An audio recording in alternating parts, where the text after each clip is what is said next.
기도함으로 새벽기도 시작하겠습니다. 하나님이 우리 가운데 아버지가 되어주시고 우리 하나님의 자녀입니다. 이 시간 그것을 믿고 기도하고 하나님의 사랑 가운데 주신 하나님의 말씀을 들을 때 그것이 꿀과 같고 우리의 삶의 등불과 같은 은혜로서 오늘 하루를 시작할 수 있도록 하나님 복 내려 주옵소서. 예수님 이름 받들어 기도합니다. 아멘. 열왕기상 13장 1절에서 10절입니다. 오늘 열왕기상 13장 1절에서 10절의 말씀입니다. 보라, 그때 하나님의 사람이 여호와의 말씀으로 말미암아 유다에서부터 베델에 이르니 마침 여로보암이 제단 곁에 서서 분향하는지라.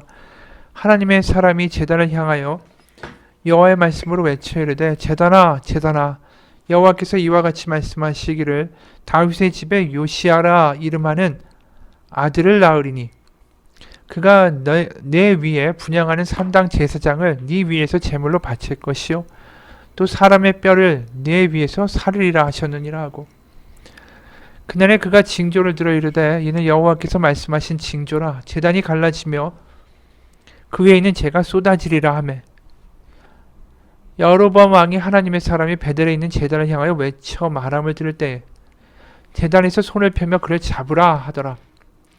그를 향하여 편 손이 말라 다시 거두지 못하며 하나님의 사람이 여호와의 말씀으로 보인 징조대로 제단이 갈라지며 재가 제단에서 쏟아진지라.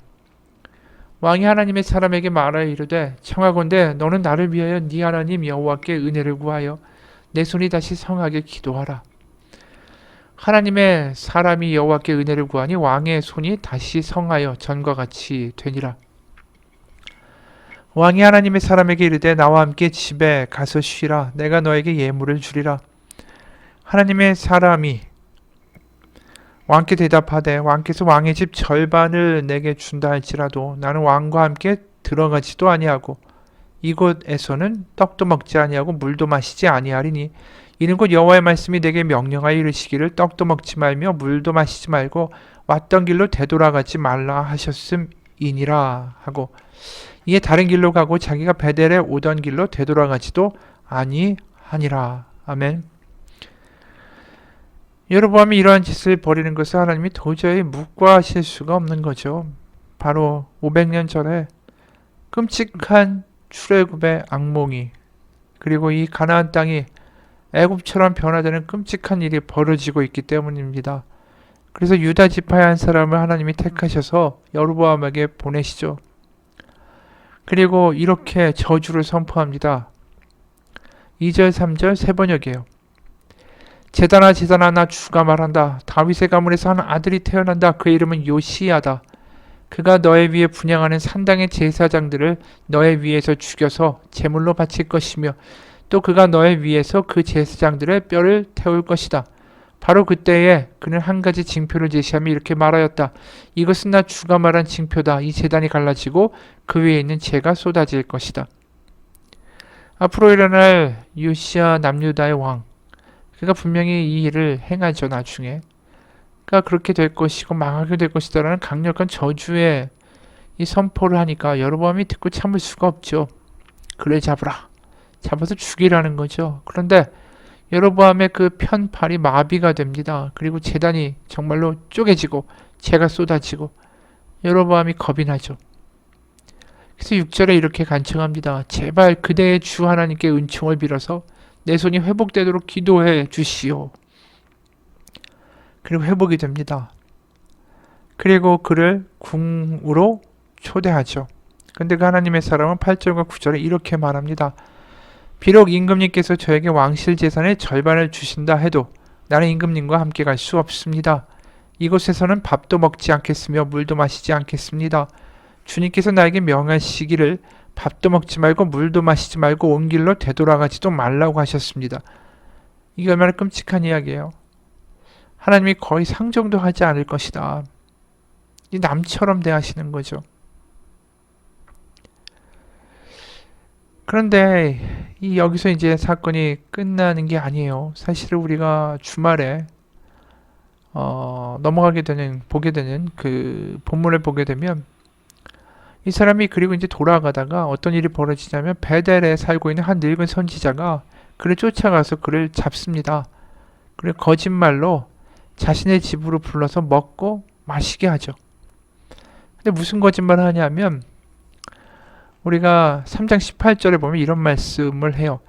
그래서 그는 하나님의 사람에게 이렇게 말하였다. 나도 그대와 같은 예언자요.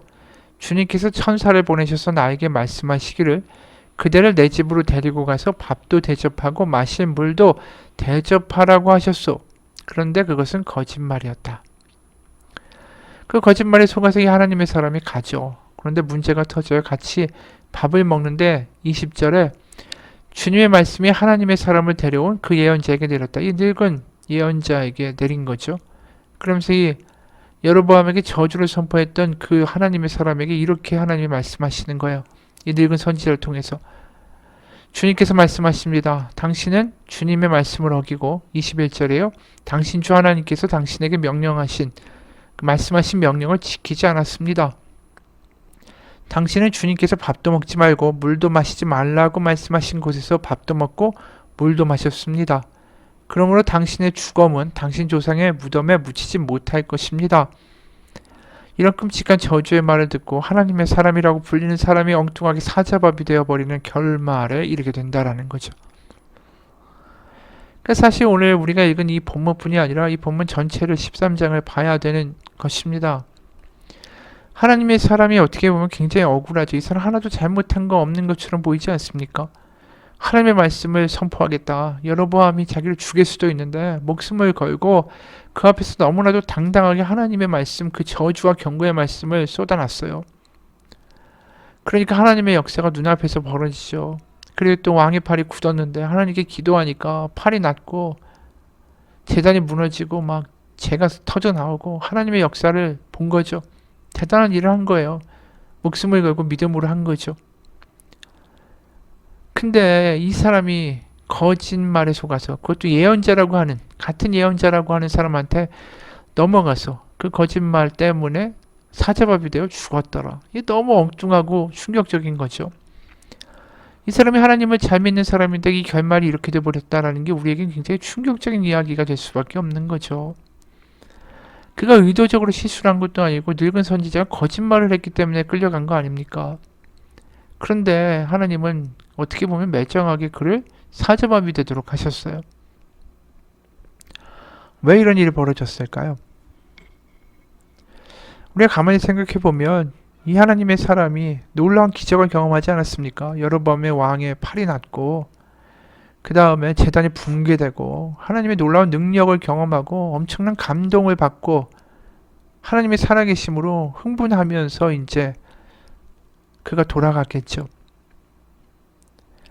근데 우리가 여기서 보게 되는 중요한 점은 이 기적을 보고 은사를 체험하고 흥분하고 감정적이고 하나님 살아계시다 막 이렇게 업되어 있을 때 조심해야 될 건 진정한 하나님의 사람의 능력은 기적이나 은사나 눈에 보이는 뭔가 감격과 감정이 있는 게 아니라 하나님의 말씀을 붙들고 그 말씀을 지키며 소중히 여겨가며 살아가는 삶이 중요하다라는 거예요. 그러니까 하나님의 사람이라고 불리는 사람은 기적과 능력을 행하는 사람이 아니라 하나님의 말씀에 뿌리를 받고 살아가는 사람이다라는 거죠. 이 말씀이 사실은 좀 엉뚱하게 들릴 수도 있는데 지금 이 사람이 기적과 능력과 역사를 받습니다. 하지만 그가 진정으로 하나님의 사람이었다면 하나님의 말씀을 무겁게 여겼어야 돼요. 분명히 하나님이 뭐라고 하셨냐면 너는 베델 거기에서 절대로 물도 밥도 그 어느 것도 먹지 말고 다른 길로 돌아오라 분명하게 말씀하셨어요. 그래서 실제로 늙은 선지자 앞에서 먹지 말라고 하나님이 하셨다는 이야기를 실제로 해요. 근데 늙은 선지자가 거짓말을 하죠. 나도 그대와 같은 예언자요. 주님께서 천사를 보내셔서 나에게 말씀하시기를 그대를 내 집으로 데리고 가서 밥도 대접하고 마실 물도 대접하라고 하셨소. 거짓말이죠. 근데 분명히 그가 들은 말은 뭐야? 아마 이미 이야기한 것처럼 9절에서 밥도 먹지 말고 물도 마시지 말고 온 길로 되돌아가지도 말라. 이 세 가지 하지 말라라는 분명한 명령이 있었어요. 이건 뭐예요? 이 거리가 꽤 되잖아요. 왔다 갔다 하고 선포하고 시간도 걸리는데 밥도 물도 마시지 말고 온 길로 되돌아가지도 말고 한마디로 누구도 상종하지 말고 잡혀있지도 말고 말만 전하고 바로 돌아오라는 거예요. 분명히 하나님의 의도가 이 사람에게 전해진 거죠. 그 누구와도 상종하면 안 된다.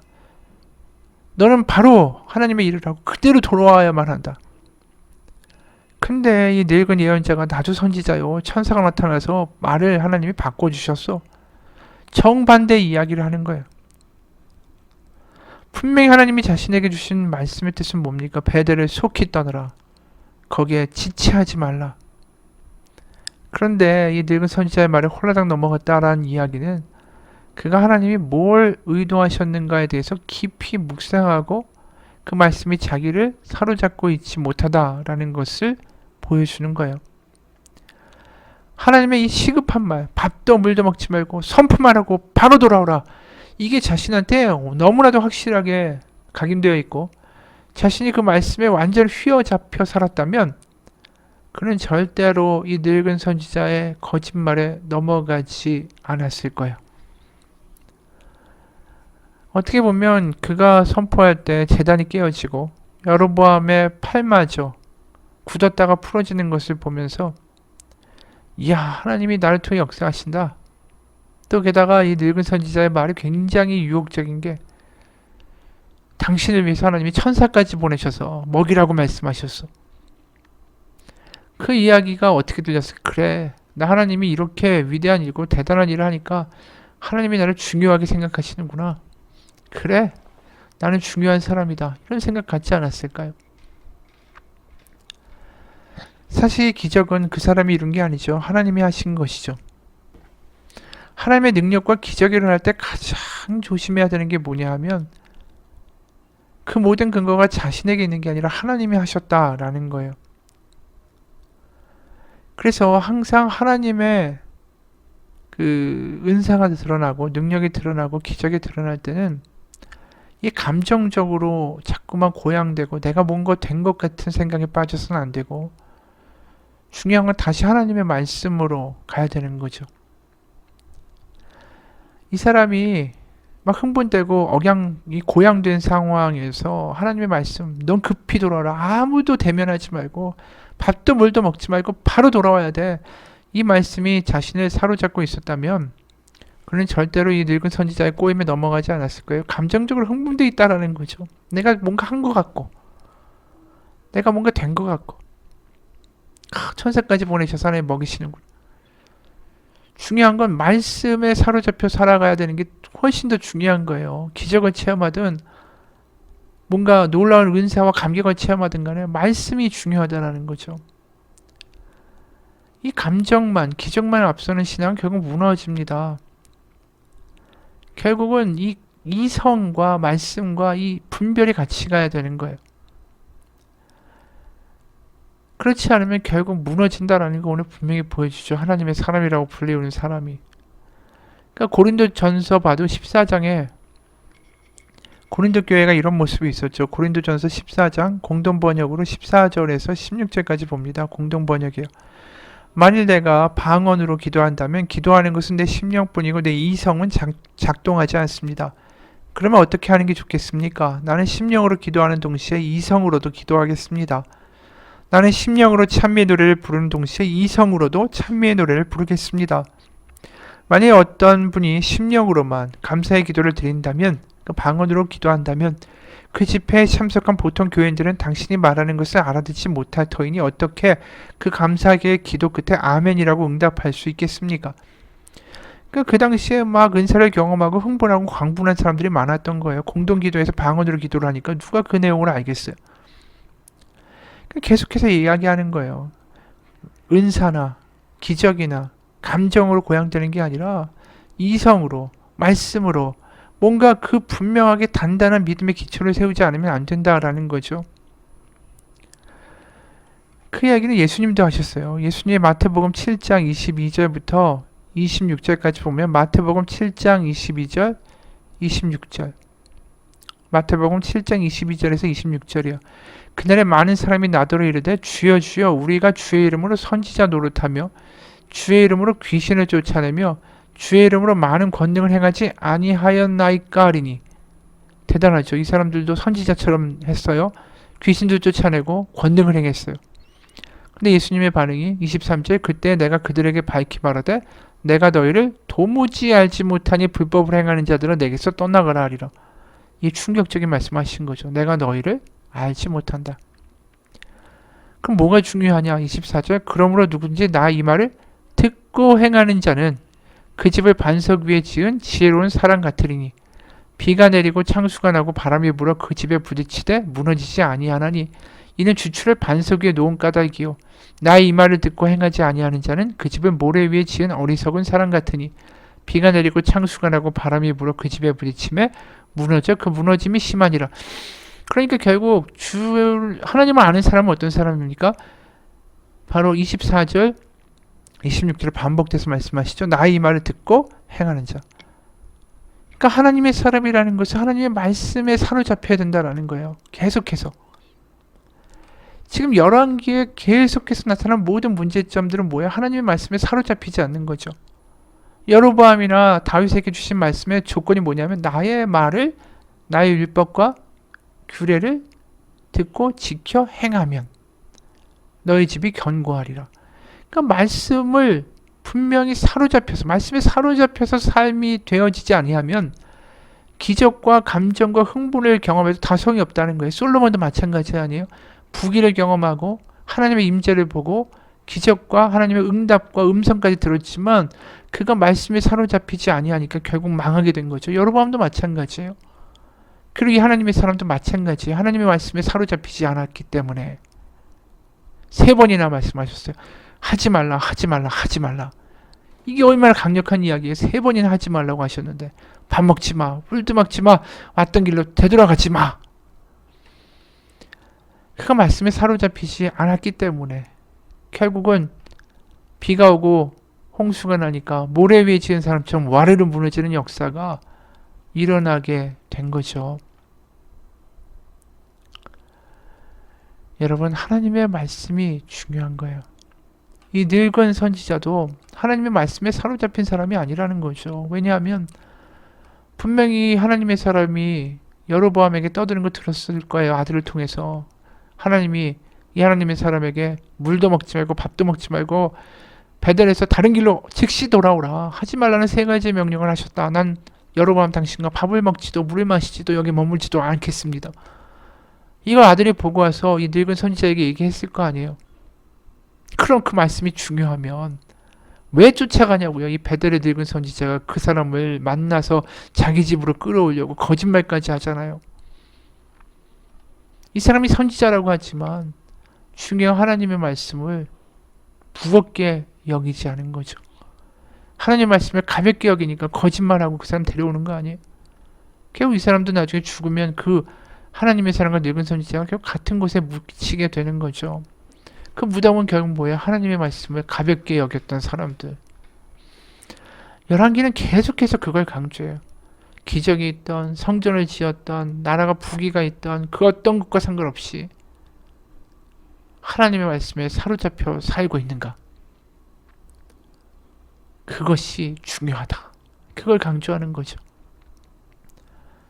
실제로 여로보암도 놀라운 기적을 경험한 거 아니에요. 하나님의 사람이 와서 제단을 뽀개요.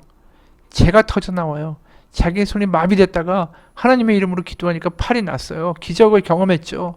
하나님의 살아계신 경험했어요. 감정적으로 와 놀랬어요.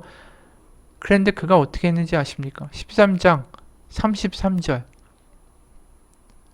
여로보암이 이 일 후에도, 이 기적 후에도 악한 길에서 떠나 돌이키지 아니하고 다시 일반 백성을 산당의 제사장으로 삼되 누구든지 자원하면 그 사람을 산당의 제사장으로 삼았다. 금송아지 숭배를 멈추지도 않았고요. 그 뽀개진 제단을 다시 복구했고요. 제사장도 자기 마음대로 임명하는 짓을 그대로 했다라는 거예요. 뭘 말합니까? 기적과 감정과 놀라운 일과 그 어떤 것도 이 사람을 바꾸는데 실패했다라는 거예요. 여러분, 하나님의 말씀이 없이 막 광분하고 막 흥분하고 예언을 들었다고 하고 체험했다고 하고 이 신앙들은 다 무너져요. 진정한 변화를 만들어낼 수 없습니다. 하나님의 말씀이 들려지면 돼요. 오늘 결국 이 젊은 하나님의 사람에게 일과 늙은 선지자를 통해서 우리에게 보여주는 분명한 내용, 여로보암의 결국 이 다시 타락하는 모습을 통해서 우리 가운데 보여주는 이 본문의 궁극적인 한마디의 요점은 뭐냐면 지금 그 누구도 하나님의 말씀을 무겁게 여긴 사람들이 없었다라는 거예요. 그리고 열왕기에서도 똑같은 이야기를 해요. 수많은 왕들이 실패하는 이유는 하나다. 그 누구도 하나님의 말씀을 무겁게 여긴 자가 없더라. 같이 기도하겠습니다. 우리가 하나님의 말씀을 너무나도 가볍게 여겨지는 세상을 살고 있습니다.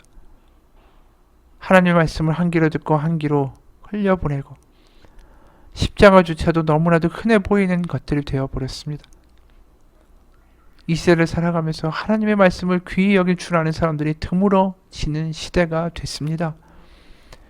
하나님의 말씀 한 구절을 가지고도 그것에 감사하고 감격하고 감동하고 그 단어 하나의 무게에 정말 너무나도 뜨겁게 하나님의 사랑을 경험하고 그 말씀 하나하나 암송할 때마다 그 말씀의 깊이가 너무나도 깊어서 전율할 수 있는 믿음의 사람이 귀해지고 있습니다. 하나님의 말씀이 우리의 귀에 들리고 우리의 심령을 장악하고 우리의 마음을 두들기고 우리 오늘 하루를 이끌어가는 능력의 말씀이 되게 하여 주옵소서. 예수님 이름 받들어 기도합니다. 아멘. 하늘에 계신 우리 아버지의 이름을 거룩하게 하시며 아버지의 나라가 오게 하시며 아버지의 뜻이 하늘에서와 같이 땅에서도 이루어지게 하소서. 오늘 우리에게 일용할 양식을 주시고 우리가 우리에게 잘못한 사람을 용서하여 준 것 같이 우리 죄를 용서하여 주시고 우리를 시험에 빠지지 않게 하시고 악에서 구하소서. 나라와 권능과 영광이 영원히 아버지의 것입니다. 아멘.